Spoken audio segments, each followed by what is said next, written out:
안녕하십니까. 반갑습니다. 오늘 이제 제2편의 부동산 거래 신고 등에 관한 법률이 274, 5페이지 보면 나와 있어요. 파트 2 이렇게 돼 있고, 왼쪽에는 이제 제1장부터 제6장 벌칙까지 소개가 되어 있죠. 그래서 이제 첫 번째 배울 게 총칙을 배우고 이 조문 순서대로 배울 겁니다. 넘기니까 요약이 나와 있죠. 법조문을 요약해서 쭉 2장 쓰고 있고, 또 넘기니까 우리가 이 법의 총칙이 280페이지입니다. 그래서 이제 이걸 좀 소개하게 되면요, 우리가 지난주까지 배운 법이 공인중개사 법령이었습니다. 지난주까지 배운 공인중개사 법령에서 70%가 출제가 됩니다.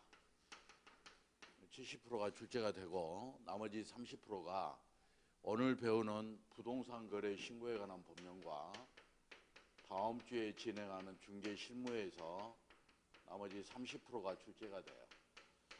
그래서 부동산 거래 신고 등에 관한 법령 이렇게 돼 있거든요.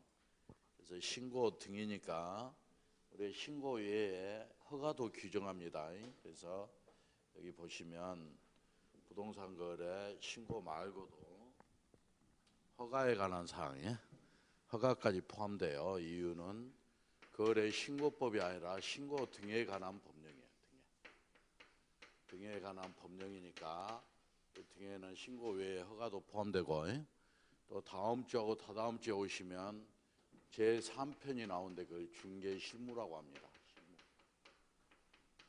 시험 범위가 세 부분인데 이게 제일 중요해요. 이게 70%가 출제됩니다. 28문항이 나오고 나머지에서 12문항 30%가 나오는데, 거래 신고 등에 관한 법령이요, 사실은 기본은 이제 법률이잖아요. 거래 신고 등에 관한 법률이 2017년 1월 20일 날 통합법으로 발효가 돼요. 이게 2017년 1월 20일부터 우리나라에 흩어져 있다 부동산 거래 신고나 허가에 관한 것을 다 모아놨어요.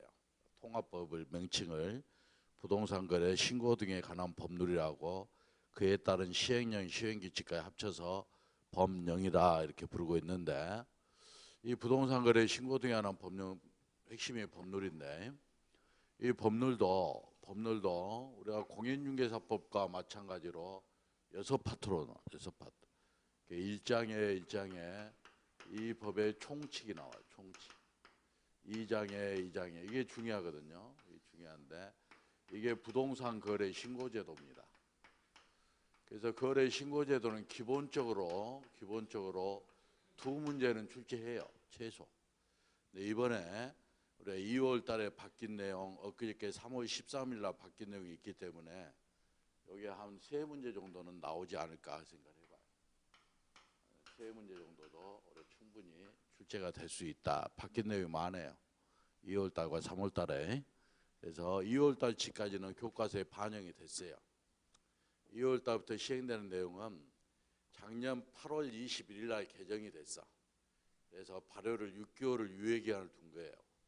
그래서 금년 2월 21일부터 발효가 되니까 교과서에 들어가 있어.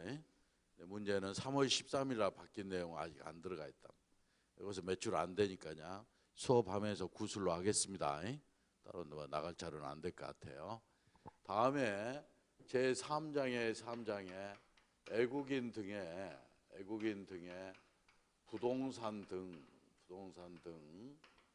우리가 취득 등 특례가 나옵니다. 취득 등 특례. 이것도 이제 종전에 애국인 토지법이었는데 애국인 토지법을 이 법으로 흡수해요. 그래서 무조건 예전부터 한 문제는 예약이 돼 있습니다. 한 문제 나옵니다. 무조건이. 안 나온 적은 없어요. 다음에 제4장이 여기에 토지거래 허가제도예요. 근데 이 토지거래 허가제도는 이게 이제 문항수로는 한 문제 정도 낸다. 한 문제를 내는데 분량이 많아요. 분량이 많으니까 4장은 한 문제 때문에 우리가 공들일 수는 없잖아요. 그러니까 좀 선택과 집중이 필요해요. 그래서 이거 어떻게 기준을 잡고 우리가 범위를 압축해 줘야 하냐면 2017년 1월 19일까지는 공법에 국토 계획 및 이용에 관한 법률에 있던 부분이에요. 2017년 1월 20일부터 공법에서 일이 넘어왔어요. 그래서 이것에 관한 출제된 내용은 대부분 공법에서 출제했던 기출문제들이에요. 그래서 공법에서 출제된 기출문제를 편집해서 내는 형태란 말이에요. 그래서 우리가 과거에 공법에서 출제했던 그런 문제를 가지고 이 부분은 잘 나온 부분을 좀 특별히 선택해서 집중해 보고 좀 우리가 출제 빈도가 떨어진 부분은 과감하게 넘어간 게 좋단 말이에요. 왜냐하면 분량이 너무 많아. 이해되죠? 다음에 제5장은 시험과는 상관이 없어. 부동산 정보관리제도인데 이건 시험거리가 안 돼. 한두 줄뿐이 안 되니까. 그럼 이제 5장에 2가 나와요. 5장에 2. 여기에 이제 이 법에도 중개사법처럼 보호칙이라는 게 있는데 이 보호칙의 중개사법도 지난주에 포상금이 있었잖아요.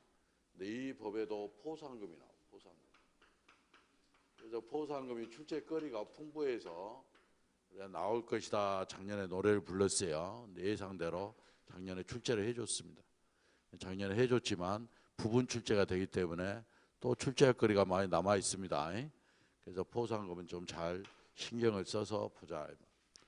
마지막으로 6장회가 이 법에도 중개사법처럼 벌칙이 나오는데 이 벌칙 중에 중개사법처럼 행정질서벌인 가하테로가 있어요. 가하테로. 이 가하테로에 대해서 자진신고 감면 제도를 우리가 도입했습니다. 이것은 이제 영어로는 리니언시 제도라. 리니언시 제도. 그래서 이러한 우리가 자진신고 감면 제도는 올해 무조건 영순이에요. 올해 무조건 나온다. 안 내면 좀 문제 낸 사람이 이상할 정도예요. 무조건 내니까 나온다라고 확신을 갖고 준비를 해줘야 돼. 이해되죠? 그럼 이제 하나하나 배울 건데 여기에서 이제 우리가 2017년도에는 5문제를 냈고 18년도에는 4문제를 냈고 작년 19년도 아마 7문제 가까이 나왔을 거예요. 그래서 평균적으로는 5문제가 무조건 나온다 안 나온다? 나온다 이렇게 확신을 갖고 준비를 해줘야 합니다. 그래서 왼쪽에 보시면 몇 페이지? 280페이지. 자, 총설의 1조의 목적이 나오죠? 보고 있습니까? 제1조 목적. 이 법은 자, 부동산 거래 신고 등에 관한 법률이라 했죠? 그러니까 신고에 한정하지 않죠? 허가도 포함된다 했죠? 그래서 부동산 거래 신고 및 허가에 관한 사항을 정하여 이렇게. 그래서 어떻게 하겠다는 거예요? 건전하고 투명한 부동산 거래 질서를 확립하여. 그래서 어떻게 하겠다는 거예요? 국민 경제에 이바지함을 목적으로 한다. 동그라미 1번 거래 신고 및 허가에 관한 사항을 정한다. 2번 3번 건전하고 투명한 거래 질서를 확립한다. 4번 국민 경제 이바지. 아닌 거 하나 끼워 넣으면 또 한 문제가 될 수 있죠. 다음에 그 밑에 용어의 정의가 2조인데요. 2조에서는 1조에서는 목적을 쓰고 있고 2조에서는 용어의 정의를 쓰고 있다고. 용어의 정의에서는 2조에 1호는 부동산이란 그랬죠? 부동산이란 토지 또는 건축물을 말한다. 2호에 부동산 등이라 하면 등이 붙었죠? 뭔가 플러스 알파 추가되겠죠? 글자가 붙었으니까 기타 등등이. 부동산 1호의 부동산 토지 건물에 부동산을 취득할 수 있는 권리를 말한다. 그래서 부동산 플러스 부동산을 취득할 수 있는 권리가 분양권과 입주권입니다. 부동산 등에는 뭐가 포함된다? 분양권과 입주권이 포함된다. 2호는 여기 보면 외국인 등 부동산 등 취득 등내라 되어 있죠? 그렇죠? 그래서 외국인의 부동산 등이니까 옛날 법은 외국인 토지법이었어. 외국인 토지법에서는 토지로 한정됐는데 부동산 등으로 바뀌었다고. 3년 전에. 부동산 등으로 바뀌었기 때문에 토지에 한정하지 않습니다. 이유에 써져 있는 것처럼 건축물이나 입주권, 분양권을 취득한 때도 역시 이 특례가 적용돼서 신고 의무가 발생하는 거예요. 굉장히 중요한 내용이에요. 바뀌었음에도 불구하고 아직 출제가 안 된 거예요. 3년 동안. 그래서 부동산 등의 의미 주의하셔야 돼요. 다음에 3호는 뭐라 했습니까? 거래 당사자라 하면 이 법에서 가장 중요한 제도가 2장의 거래 신고 제도인데 2장의 거래 신고 제도는 매매 계약을 전제로 했어요. 매매 계약을. 그래서 3호의 거래 당사자는 매매 계약의 당사자예요. 매매 계약 당사자. 매매 계약의 당사자니까 조문에 뭐라고 써 있어요?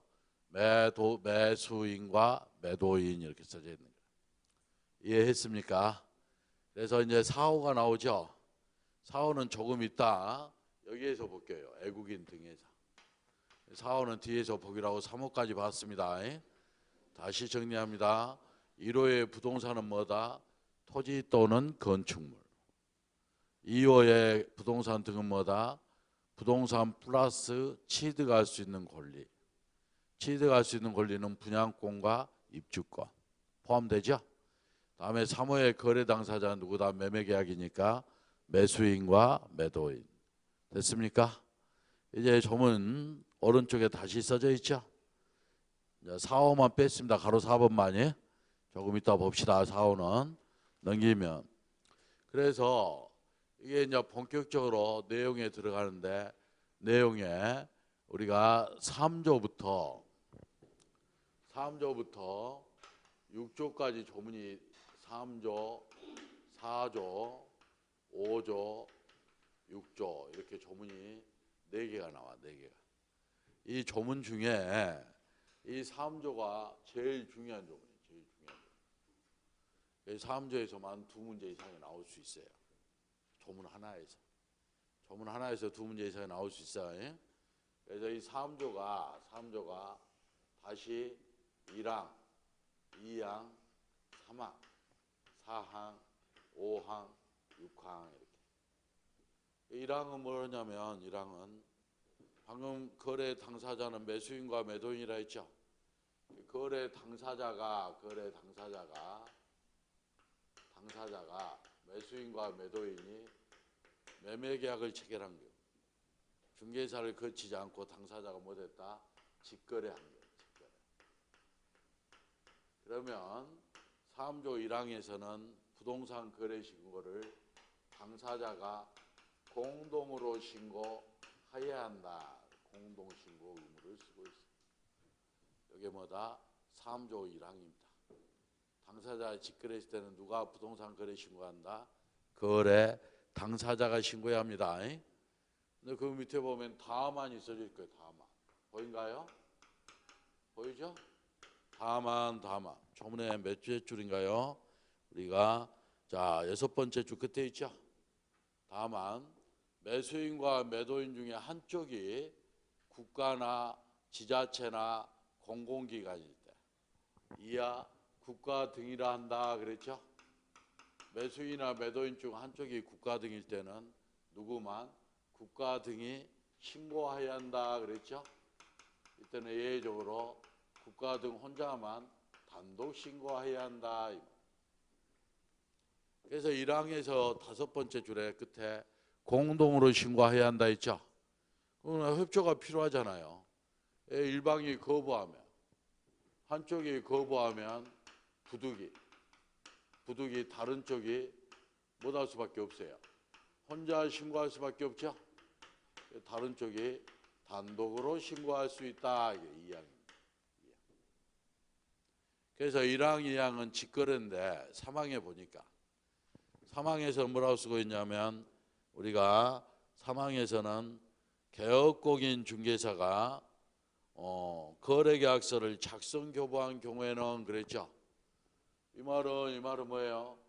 개업공인 중개사가 거래계약서를 작성 교부한단 말은 중개한테다 이 말이죠.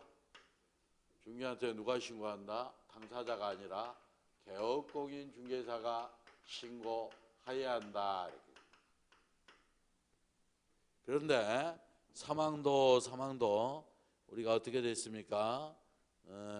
사망도 자 이 경우 공동 중개를 한 경우 이렇게 세 번째 줄 끝에 나오죠. 사망도 공동 중개를 한 경우에는 그때는 어떻게 신고합니까? 여러 명의 중개사가 공동으로 신고해야 되죠. 그렇죠? 이때는 혼자 신고하는 게 아니라 중개사 전원이 함께 신고해야 합니다. 자, 사항에서는요. 사항에서 우리가 방금 공동중개의 경우에는 어떻게 한다 했습니까? 공동중개, 또 사망에서 중개사가 중개한 때 공동중개했다면 둘 이상의 중개사죠. 그러니까 서로 협조해야겠죠. 서로 협조해야 하는데 사항에서는 일방이 신고를 거부한 경우, 공동중개의 경우 일방이 신고를 거부한 때 부득이 다른 중개사가 못할 수 있다. 단독으로 신고할 수 있다. 이렇게. 그런가요? 그럼 5항은 또 뭐라고 써있습니까? 5항은 자 제1항부터 4항까지 따른 신고를 받은 신고관청은 신고 내용을 확인한 후 신고인에게 지체 없이 신고피증을 발급해야 한다 그랬죠? 어떻게 해요? 지체 없이 신고한 사람에게 신고피증을 발급해줘야 한다, 안 해줘야 한다? 발급해줘야 한다. 6항에서는 또 뭐라고 쓰고 있습니까? 제일 밑에 6항에서는 우리가 이 신고피증을 발급받을 때는 부동산 등기 특조법에 따라 검인받은 것으로 본다 그랬죠? 그래서 신고피증을 못한 것으로 본다? 검인받은 것으로 본다. 전부 다 읽어드렸어요. 읽어드렸어요. 1항부터 6항까지. 1항은 뭐고 1항, 2항은 직거래. 직거래했을 때 1항은 원칙이 무슨 신고고? 가치 매수 매도인이 공동신고 의무. 근데 1항 단세에서 한쪽이 국가등일 때는 누구만 신고하고 국가등만 신고 의무가 있고 2항에서는 한쪽이 거부하니까 공동신고 못할 때는 못할 수 있다? 단독신고할 수. 3항에서는 중개했을 때는 누구만 신고한다? 중개사가 신고해야 한다. 4항은 공동중개일 때 한쪽이 거부하면 다른 쪽이 신고할 수 있죠. 5항은 지체 없이 신고피증을 발급해 줘야 한다 했죠. 6항에서는 신고피증을 검인받은 것을 본다 했죠. 이 중에 제일 중요한 조문이 뭐라고? 1항이라 말이에요. 1항. 그래서 이 1항이 엄청 중요한 조문이다. 여기에서만 두세 문제가 나온다 이 말이에요. 그럼 1항이 중요하니까 육하원칙으로 좀 분석한 게 안 좋을까요? 육하원칙으로 분석해 볼 필요가 있겠죠. 육하원칙이니까 처음에 누가 무슨 계약 다음에 무엇을 다음에 언제까지 어디에 어떻게 육하원칙 누가 신고해야 돼? 직거래니까 거래 당사자가 무슨 계약을 신고해야 하냐? 신고 대상 계약. 조문에 뭐라 했어요? 조문 다시 보면 다음 각호 중 어느 하나에 해당하는 계약을 체결한 경우 그랬죠? 봤습니까? 그래서 밑에 보니까 1호, 2호, 3호가 연달아 나오죠? 1호에는 뭐라고 되어 있어요? 1호는 부동산에 조문 읽고 있어요. 매매계약을. 2호는 부동산의 공급계약을. 3호는 두 개죠. 과목에서는 공급계약을 통해 공급받는 자로 선정된 지인가요? 공급받는 자로 선정된 지위가 바로 뭐냐면 분양권입니다. 분양권. 이 분양권의 매매계약이니까 분양권 전매도 신고 대상이죠. 나머지는 입주자로 선정된 지위라 했죠. 입주자로 선정된 지위가 입주권입니다. 입주권. 역시 입주권 매매계약도 신고 대상이다 아니다? 신고 대상이다. 다음에 무엇을 신고할까? 무엇을? 이 계약에 대해서 거래할 때 무엇을 신고해야 돼? 실제 거래 가격 등 실제 거래 가격 등 대통령령으로 정하는 사항을 신고해야 한다 되어 있죠. 그렇죠? 다음에 언제까지 신고해야 한다 했어요? 조문 1항에. 거래계약 체결로부터 며칠 안에? 30일 이내. 그래서 이게 개정이 이번에 2월 21일부터 개정법이 작용한다 했죠. 2월 21일부터는 60일이 며칠로 단축됐다? 30일로. 조문 읽고 있어요. 조문. 다음에 어디에 신고한다 했죠? 부동산 소재지가나 시장군수 구청장에 신고한다 했죠. 소재지가나 시장군수 구청장을 이하 신고관청이라 한다. 다섯 번째 그때 어떻게 신고한다 했어요? 매도 매수인 신고관청 어떻게? 공동으로 신고해야 한다. 이렇게. 이걸 쓰고 있는 조문이 왼쪽에 3조 1항입니다. 그 3조 1항을 한 번 더 봐드리면 오른쪽 위에 의 이렇게 써져 있나요? 5줄이 3조 1항이에요. 의에 보니까 첫 번째 누가? 거래 당사자는. 예? 첫째 줄 끝에 무엇을 실제 거래 가격 등 대통령령으로 정하는 사항. 두 번째 줄에 언제까지? 계약 체결로부터 며칠 안에? 30일. 30일 동그라미였죠? 엊그저께 60일에서 30일로 바뀌었다 했죠. 다음에 어디에? 세 번째 줄 끝에 부동산 소재지가 날 시장군수구청장을 이하 신고관청에. 예? 자, 다섯 번째 줄 끝에 어떻게 신고한다? 공동으로 신고해야 한다. 다 이거 들었어요. 근데 예외가 있었죠. 다만 한쪽이 국가 등일 때는, 국가 지자체 공공기관일 때는 누구만 신고한다? 국가 등이 신고해야 한다. 다음에 열 번째 줄 끝에 보니까 중개사법에 따른 중개사가 거래계약서를 작성 교부한 경우, 중개사가 중개한 경우죠. 사망이죠. 그때는 누구만 신고한다? 개업공인중개사가 신고해야 한다. 당사자에는 신고 의무가 없다 이 말입니다. 마지막 줄 이 경우에도 공동중개의 경우에는 중개사가 어떻게 신고해야 한다? 공동으로 신고해야 한다. 283페이지 제일 위에 3조 1항과 3항을 봤습니다. 몇 번 받으면 3번 받아요. 3번. 3번 읽어드렸는데 또 읽어드리면 여러분 짜증낼 것 같아요. 눈치가. 그래서 지금 안 읽고 있는 거야. 3번이나 읽어준 사람 대한민국에 없어요. 한 번만 읽고 넘어가는 거지. 그만큼 중요하단 말이야. 다음에 가로 2번에 신고 대상 이렇게 나오죠. 우리가 3조 1항에 지금 다음 각호 중 어느 하나의 계약을 그랬죠. 첫 번째 계약이 뭐였어요? 동그라미 1번에 여기 부동산의 매매 계약. 그럼 부동산이어야 되죠. 부동산은 아까 2조 1호에서 토지 또는 건축물 그랬죠. 그럼 토지 건축물이 아닌 임목이나 공장재단이나 강업재단은 토지 건축물이 아니죠. 이건 신고 대상이 된다 안 된다? 안 된다. 두 번째는 매매계약이 되죠. 매매계약이 아닌 전세권이나 임대차 계약도 신고 대상이 된다 안 된다? 안 되는 거예요.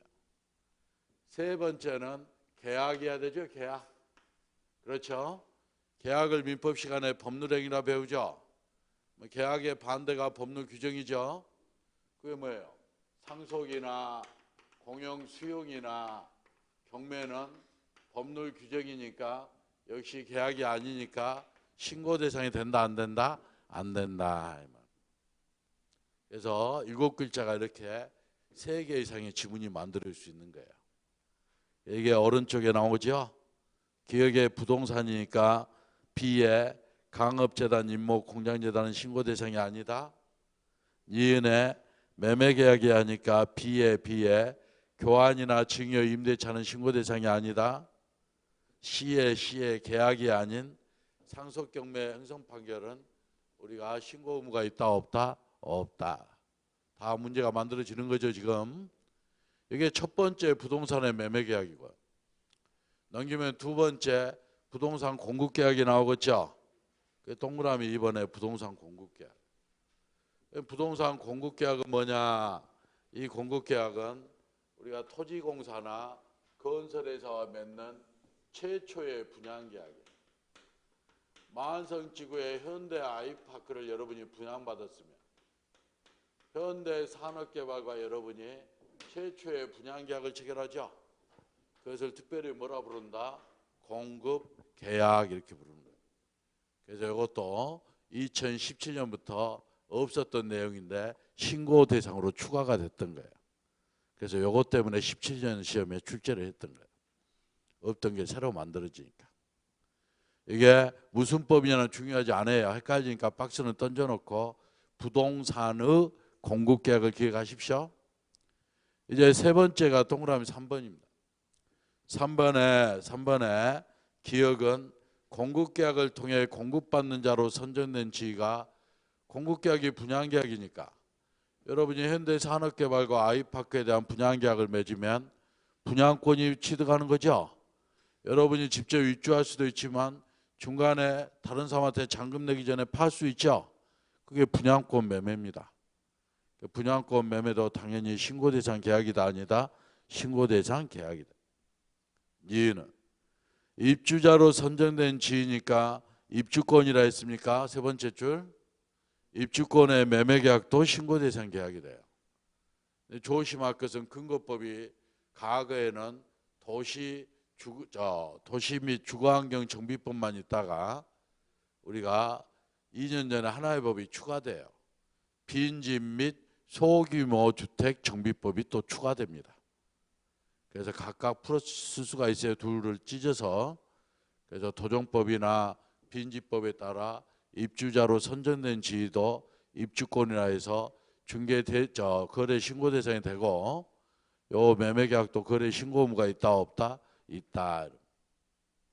신고 대상 계약 다 정리했습니다. 이제 가로 3번에 누가 신고하냐 이 말이죠. 먼저 동그라미 1번은 요 1항이잖아. 1항. 당사자가 직거래했죠. 당사자가 직거래하면 기억 두 번째 줄 당사자가 공동으로 신고해야 한다 했습니까? 근데 요 예의가 있죠. 다만 한쪽이 국가 등일 때는 동그라미 2번 누구만 신고한다? 국가 등이 신고해야 한다 했죠. 그렇죠? 그런데 다시 위로 올라가서 기억에서 자 공동 신고해야 하는데 한쪽이 거부하면 이은에 다만 일방이 거부할 때는 단독 신고할 수 있다 했죠. 자 다음에요. 동그라미 3번은 중개사가 거래계약서를 작성 교부한단 말은 중개했단 말이죠. 이때는 중개사에게만 신고 의무 있다 했죠. 이때도 우리가 오른쪽 제일 위에 공동으로 중개한 때는 역시 공동으로 신고해야 한다 했죠. 역시 신고기한은 30일입니다.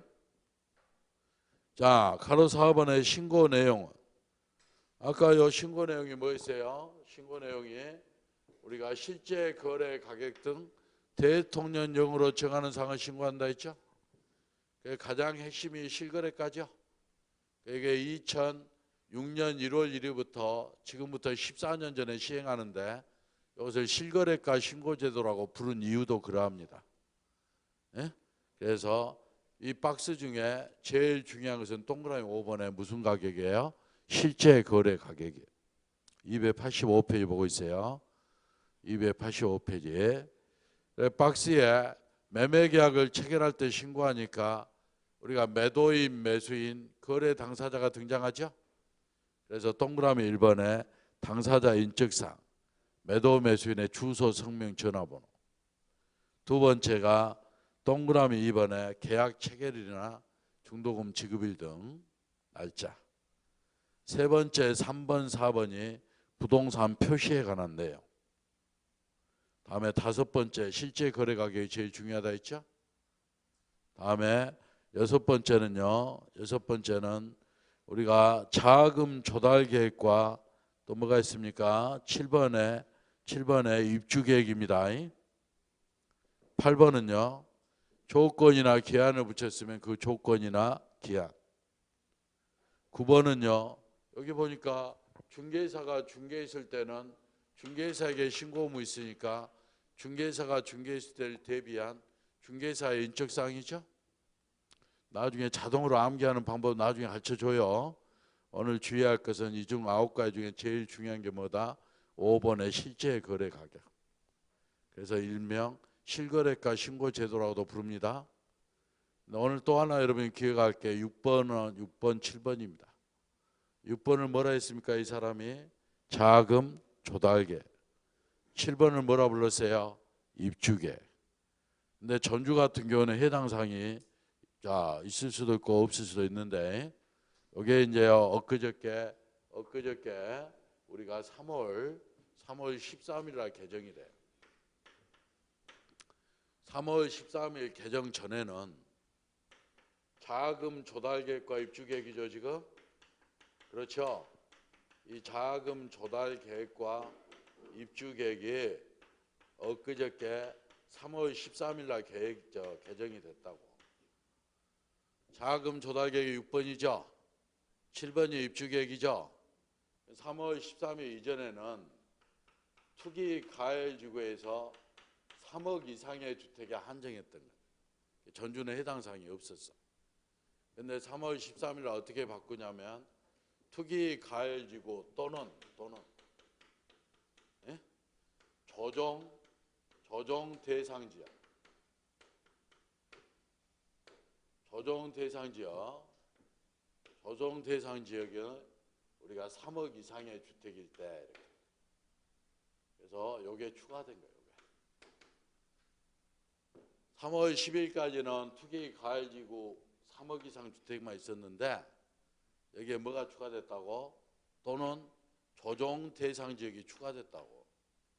조정 대상 지역도 3억 이상 주택일 때는 신고 의무가 있다 없다? 있다. 그러면 여기에 들어가지 않는 지역이 있겠죠? 여기서 우리가 비규제 지역, 규제를 안 받는다 해서 다른 말로 일반 지역. 일반 지역은 그럼 어떻게 되냐? 일반 지역은 6억 이상의 주택일 때, 6억 이상의 주택일 때 우리가 신고 의무가 있어. 전주에도 6억 이상 주택 있죠?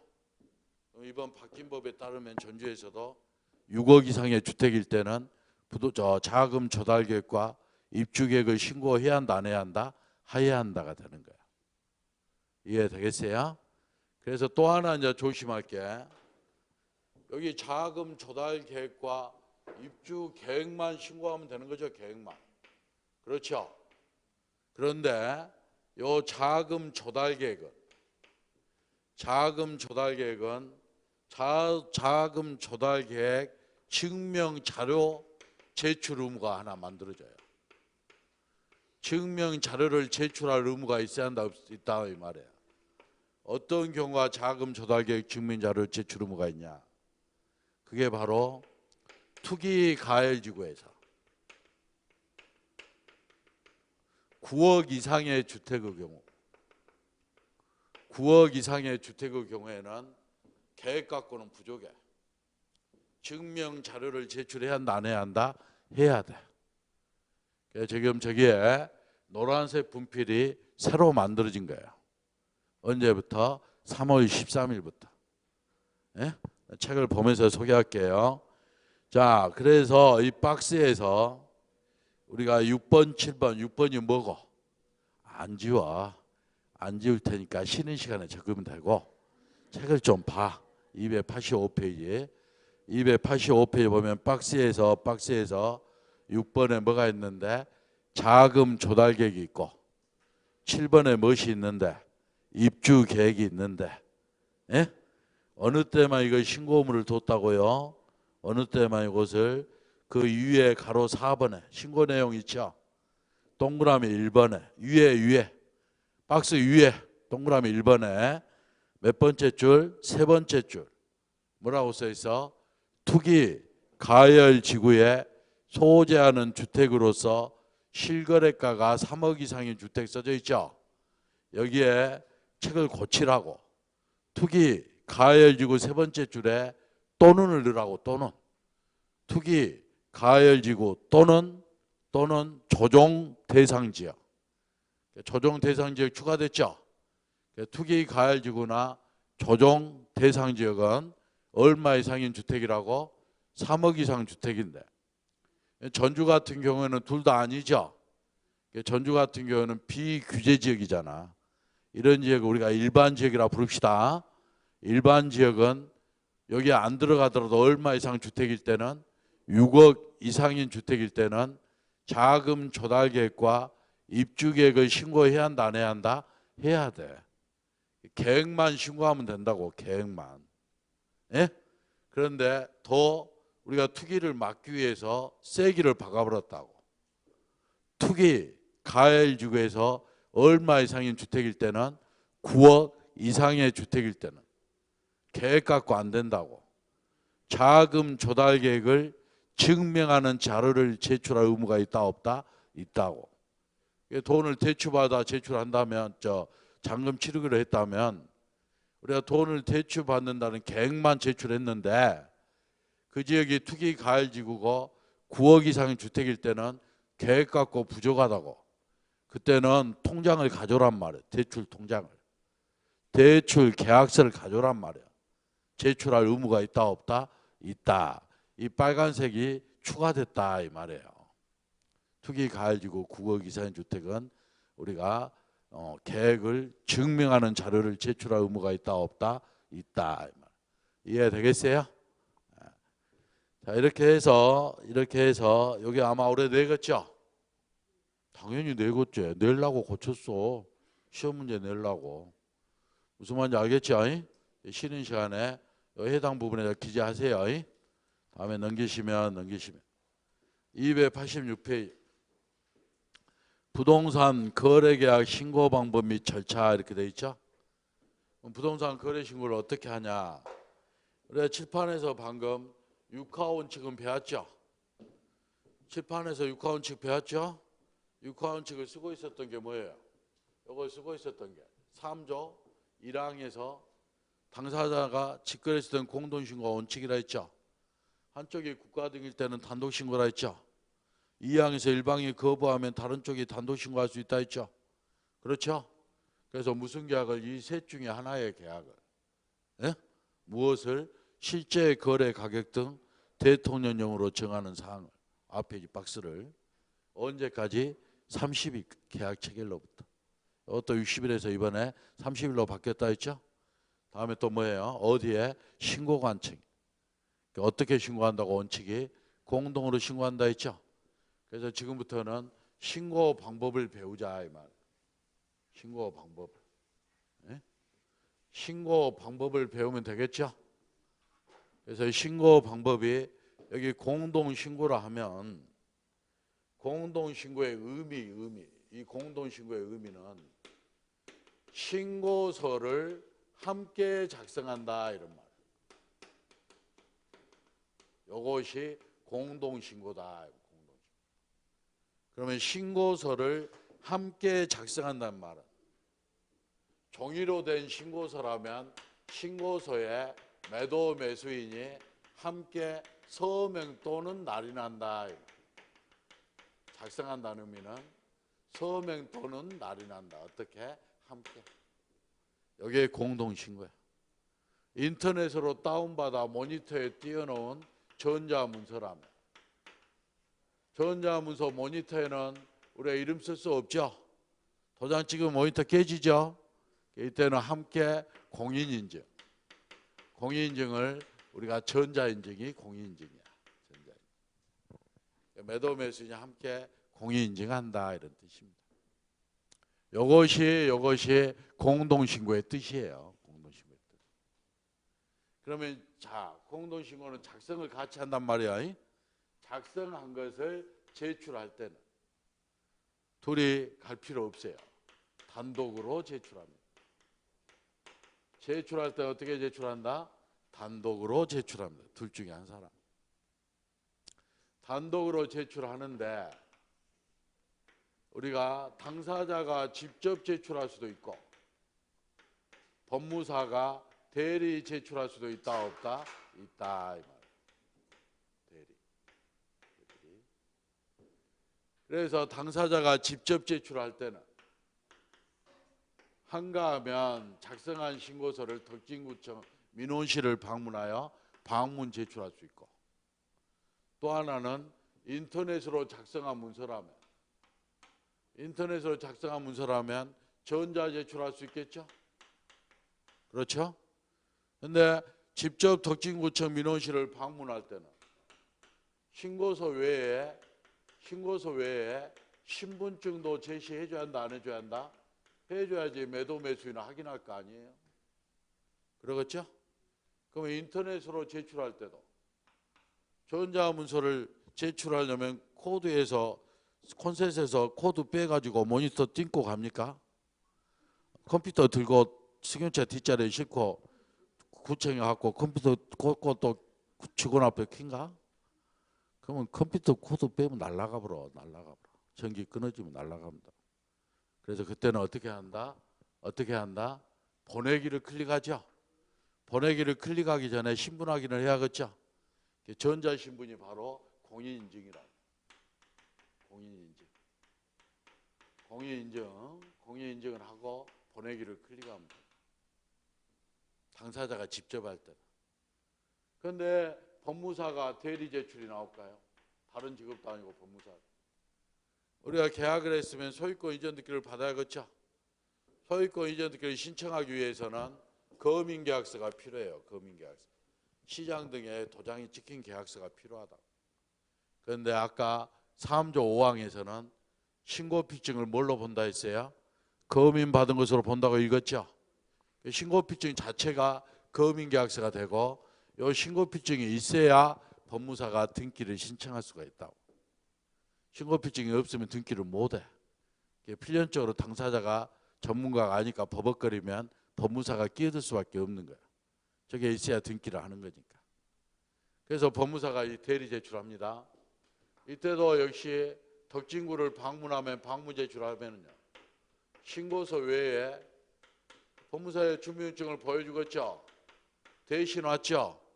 대신 왔으니까 뭐가 필요해요? 권한 유임을 증명하는 유임장이 필요하죠. 중요한 것은 이때도 전자제출이 허용되냐 이 말이에요. 대리에서는요. 전자제출이 나올 수가 없습니다. 왜 대리에서는 전자제출이 나올 수가 없냐면 만약 전자제출을 했으면 여기 본인이 우리가 대리권을 줬다는 걸 증명을 해줘야 하는데 그러려면 전자니까 본인의 공인인증으로 결제를 해줘야 돼요.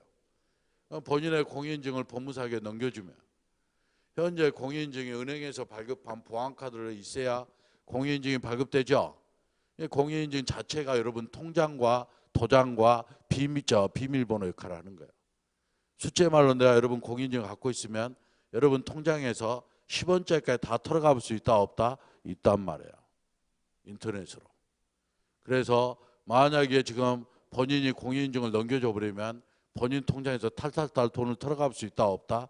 있기 때문에 현재 기술로는 대리에서는 전자가 나온다 안 나온다? 안 나오는 거예요. 반드시 대리에서는 방문 제출만 허용되는 거예요. 이해했어요? 자, 그런데 원칙이 공동신고란 말은 신고서 작성만 함께 한단 말이고 제출은 이러합니다. 그런데 한쪽이 거부하면 부득이 다른 쪽이 단독 신고할 수밖에 없죠. 그때는 신고서 외에 두 가지가 추가돼야 돼요. 거부하는 사유서를 추가해야 합니다. 또 하나는 혼자 신고하니까 계약서가 맺어졌다는 걸 입증하기 위해서 계약서 사본이 추가돼요. 당사자가 할 때는 계약서 사본 필요 없어. 공동으로 할 때는. 그러나 혼자 할 때는 계약이 실제로 맺어졌다는 걸 증명해야 하니까 계약서 사본이 추가돼야 한다 안 돼야 한다? 추가돼야 하는 거야. 또 하나는요. 우리가 중개할 때는 아까 누구에게 신고 의무가 있었습니까? 개업공인 중개사에게 신고 의무가 있었죠. 그렇죠. 그러면 개업공인 중개사가 직접 할 수도 있고요. 직접 할 때도 우리가 방문 제출할 수도 있고 이때는 신분증을 갖고 할 테고 또 하나는 우리가 전자 제출도 할 수 있겠죠. 실무에서는 거의 100% 중개사무소에서 사장이 인터넷으로 신고서 작성해 제출해요. 실무에는 100% 전자 제출. 근데 개공을 누군가가 대리할 수 있지 않냐 이 말. 할 수 있다는 거예요. 배웠어요 앞에서. 누가 대리할 수 있냐면 중개사법 2조 5호에 소속공인중개사가 대리할 수 있다. 소속공인중개사 대리할 때도 우리가 뭐만 허용된다? 방문만 허용돼야 돼. 역시 전자제출은 허용하면 돼요? 안 돼요? 안 돼. 이유는 아까 말씀드린 것처럼 사장의 공인인증으로 결제를 해야 하는데 사장의 공인인증을 갖고 있으면 돈을 다 털어갈 수가 있기 때문에. 그래서 방문 제출을 할 때 이때 주의할 것은 소공에 신분증만 제출하는 거예요. 신분증. 무슨 필요 없다? 유임장이 필요가 없어요. 왜 유임장이 필요가 없냐? 소속공인중개사라고 못 박아놨잖아. 법이 소속공인중개사만 대리 제출할 수 있다고 못 박아놨으니까 소속공인중개사는 우리가 등록관청에 고용신고 등이 되어 있죠. 직접 조회가 가능하죠. 굳이 자기가 소속공인중개라는 것을 증명할 이유는 없잖아요.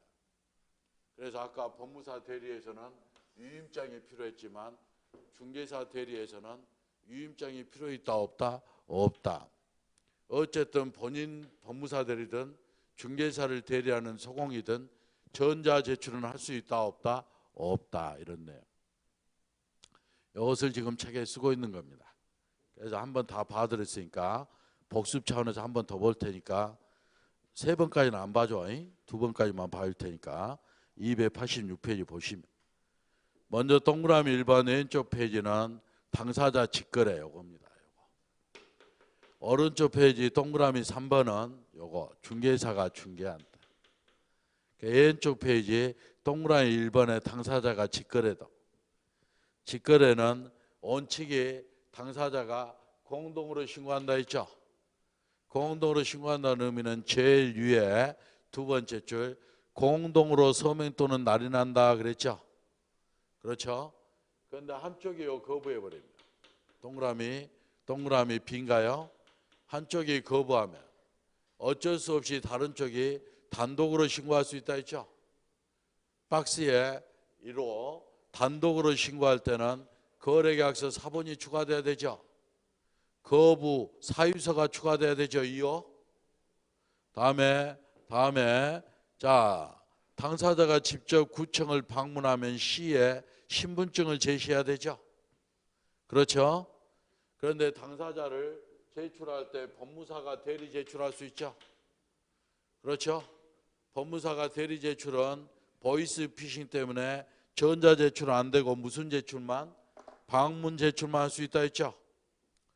방문 제출할 때는 박스 우리가 1번에 반드시 뭘 제출해 줘야 한다? 유임장을 제출해 줘야 되죠. 그렇죠? 다음에 동그라미 2번은 요거네. 당사자 중 한쪽이 국가 등일 때죠. 그때는 누구만? 국가 등이 단독으로 신고해야 한다 했죠. 오른쪽 동그라미 3번은 요거네. 중개사가 중개한 때죠. 중개사가 중개한 때는 누가 제출 신고한다? 신고 제출한다? 개업공인중개사가 하죠. B에서 이 경우 공동으로 중개한 때는 공동으로 신고해야 되죠. 그렇죠? 자, 다음에 중개사가 방문 제출할 때는 C에서 신분증을 보여줘야 한가요? 뒤에 별표하고요. 뒤에 별표하고 오른쪽 페이지. 여러분 부동산 거래 계약 시스템 이렇게 되어 있죠. 이게 2017년 8월 1일부터 전국으로 확대된 전자계약입니다. 우리가 다음 주에 오시면 강의를 해줄 건데 이 전자계약을 체결하지 않습니까? 그럼 자동으로 거래 신고가 같이 이루어져 버려요. 자동으로 거래 신고가 같이 이루어지니까 별도로 거래 신고를 또 할 필요가 있다 없다? 없으니까 올해 문제에서 별도로 거래 신고한다면 무조건 틀린 말이 됩니다. 이해됩니까? 다음에 그 밑에 동그라미 니은 역시 대리인에 의한 신고 가능하죠? 누구만이 대리할 수 있다 했어요? A. 소속 공인중개사가 대리할 수 있다 했죠? 이때는 소공의 B 신분증은 보여주죠. 그러나 무엇은 필요 없다 했어요? 위임장은 필요 없다 했죠. 나 같으면 비협회자가 뭐라고 써놓는다? 위임장 X 이렇게 써놓겠죠. C는요, C는 보조는 소공이 아니죠. 그래서 대리 제출할 수 있다 없다? 없다. 다음에요, 신고가 있으면 제일 밑에 아까 5항이었나요? 5항 신고 필증을 지체 없이 발급해서 교부한다 했죠. 그러면 6항에서는 아까 신고 필증을 검인 받은 것으로 본다 했죠. 그래요. 여기까지가 뭐다? 우리가 부동산 거래 신고입니다. 거래 신고. 그런데 자, 칠판 보세요. 칠판 보세요. 칠판 보시면 자, 우리 신고 방법까지 다 정리했습니다.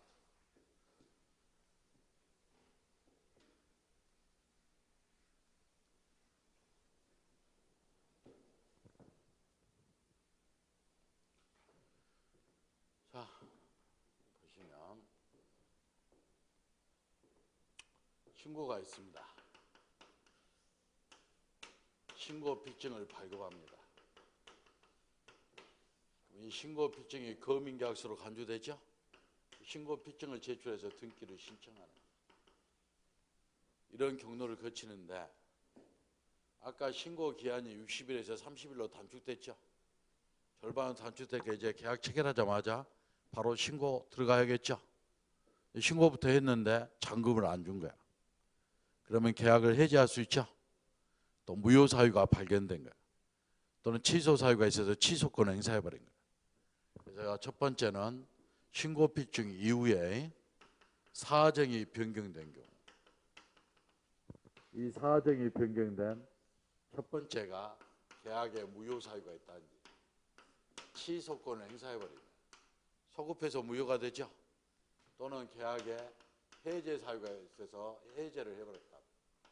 계약이 소멸됐죠. 그래서 무효 취소까지 포함해서 이것을 해제 등 신고라고. 해제 등 신고. 이것이 오른쪽 페이지 제일 밑에 가로 6번이에요. 해제 등 신고. 넘겨볼래요? 그럼 가로 7번도 있겠죠. 가로 7번은 두 개를 쓰고 있네. 제일 밑에 동그라미 1번에 하나는 정정 신청을 쓰고 있죠. 하나는 오른쪽 위에 동그라미 2번에 변경 신고를 쓰고 있습니까? 그래요? 정정 신청 A라고 신고했어요. A라고. 필증이 A라고 나왔는데 필증이 B라고 잘못 나온 거야. 일치해요? 불일치해요? 불일치하죠. B로 잘못된 필증으로 등기 신청할 수 없죠. B를 올바르게 신청한 대로 A로 바꿔주세요 이렇게 요구할 수 있어야겠죠. 이것을 무슨 신청이라 한다? 바로잡는 것을 정정 신청. 됐습니까? 변경 신고라 하면 A라고 신고했습니다. 필증도 A라고 제대로 나왔어요. 이제 일치하죠? 일치하죠? 당사자 합의로 B로 바뀌어버린 거예요. 합의로. 어떤 경우가 이럴까요? 매매계약을 체결했는데 매매대금 잔금일을 3월 30일로 잘 정해놨다. 3월 30일로 신고했고 신고필증도 3월 30일로 제대로 나온 거예요. 그런데 매수인 잔금을 못 맞추는 사정이 발생하니까 둘이 합의해서 4월 30일로 바꿔버렸다고. 이걸 무슨 신고를 한다? 합의로 바꾼 것을 변경 신고를 한다. 이 세 가지는 공통점이 뭡니까? 우리가 다 신고하고 신고필증 발급받고 예상치 못한 사정이 발생했죠. 그래서 뭐라 부른다? 사정 변경에 따른 이 세 가지. 이 세 가지는 첫 번째 공통점이에요. 첫 번째 공통점이 다 끝에 해제 등 신고할 수 있다, 정정 신청할 수 있다, 변경 신고할 수 있다. 두 번째 공통점은 셋 다 지체 없이 해제 등 신고는 확인서를 발급하고 정정 신청이나 변경 신고는 지체 없이 신고 필증을 재발급해야 한다. 지체 없이. 세 번째 공통점은 굳이 덕진구까지 직접 안 가도 돼. 인터넷 켜놓고 인터넷으로 전자시로도 신고할 수 있다 없다? 있다. 전자신고가 된다. 이 세 개가 공통점이에요. 셋 다 공통점이야. 그럼 뭘 올해 출제할 거냐? 올해 출제할 것은 2월 21일 날 바뀐 내용이 있어. 바뀐 내용. 뭐가 바뀌었냐? 해제 등 신고에서요. 요게 둘로 나눠져요.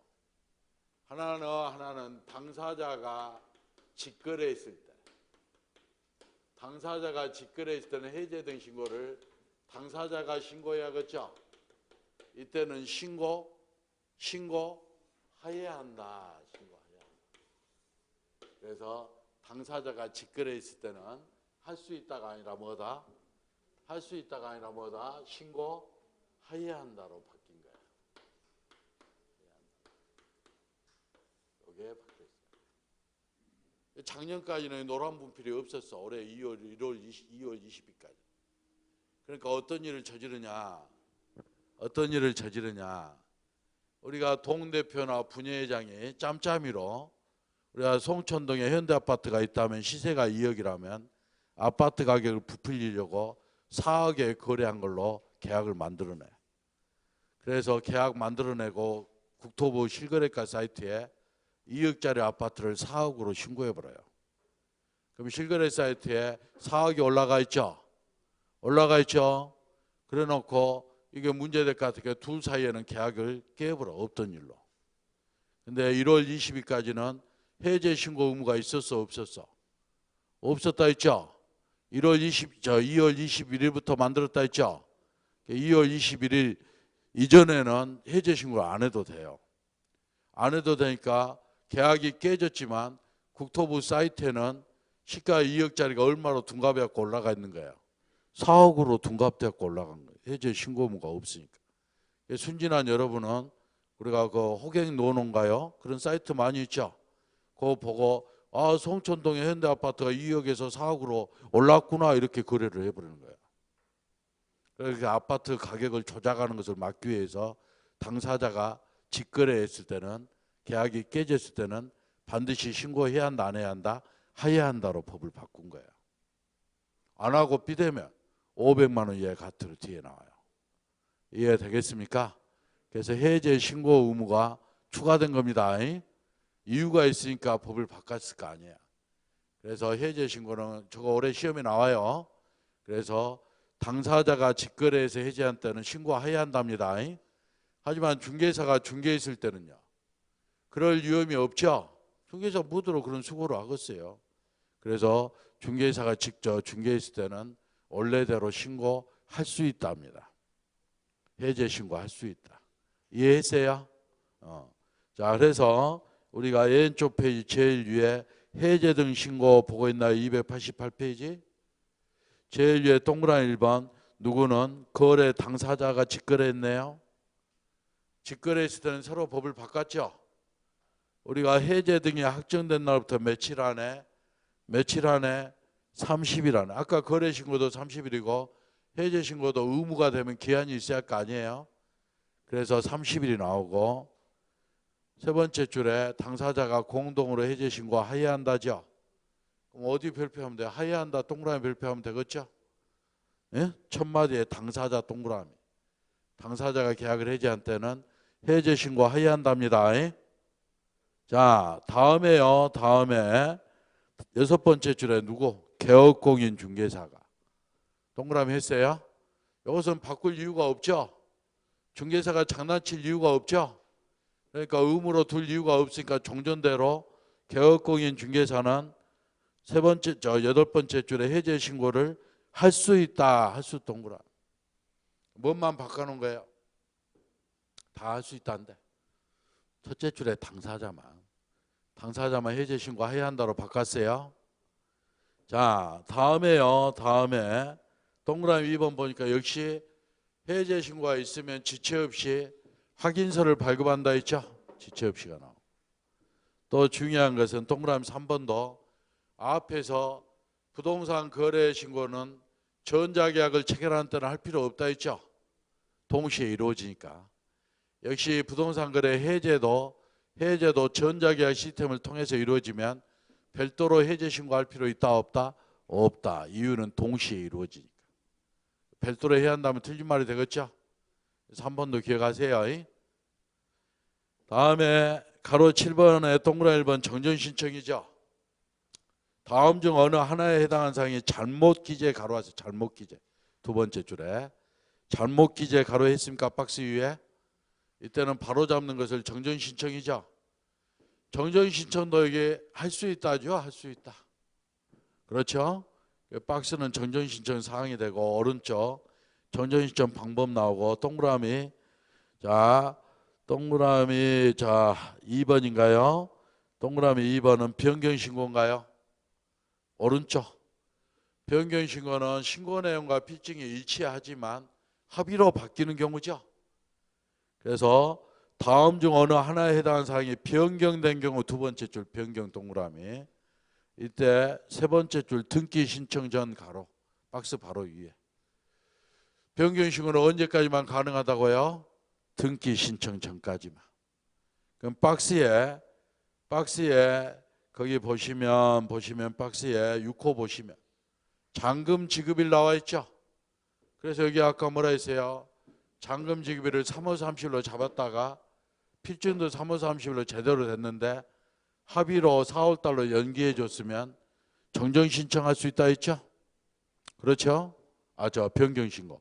변경 신고할 수 있다 했죠? 여기 6호에 들어가 있잖아요. 잔금 지급일이.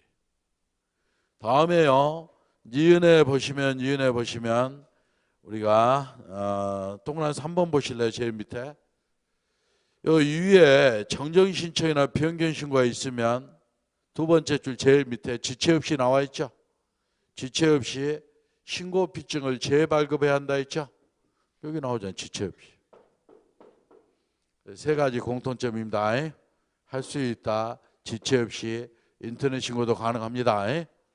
이렇게 해서 사전 변경 신고까지 끝났습니다. 사전 변경 신고까지 끝나니까 네모 2번에 금지행위는 좀 쉬었다 할까요? 쉬었다가 네모 2번부터 합니다. 그래서 아까 요건 몇 페이지에 적어주면 돼요. 여기서 할까? 늦게 온 사람들이 있으니까 서로 바뀌네요. 아까 앞에서 신고 대상이었죠.